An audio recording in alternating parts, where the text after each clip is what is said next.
World Economic Forum on Africa.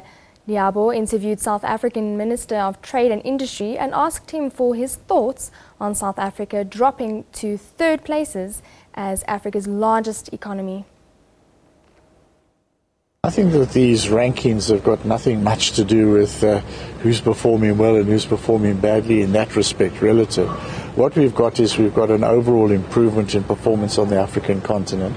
And we've got a couple of countries with large populations which have been doing relatively better over the last few years, and that their GDPs are larger than ours in overall terms. So Nigeria is a country with 170 million people. More than 3 times the population of South Africa. They ought to have a larger GDP than South Africa, and the fact that they've got one means that there are more opportunities for South African businesses on the continent, because the continent is growing. If the continent was stagnating, we have less opportunities on the continent as South Africa. Egypt has a population of 90 million people, which is again nearly twice ours. So I think those are the factors. So it's not a relative league table. South Africa remains per capita larger than either of those, and we are also the most industrialized country on the African continent.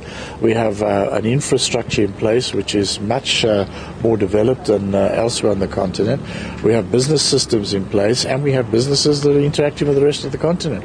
That's our value proposition, and we are taking steps to ensure that investors have an easier interaction with us as government through initiatives like Invest South Africa, the one-stop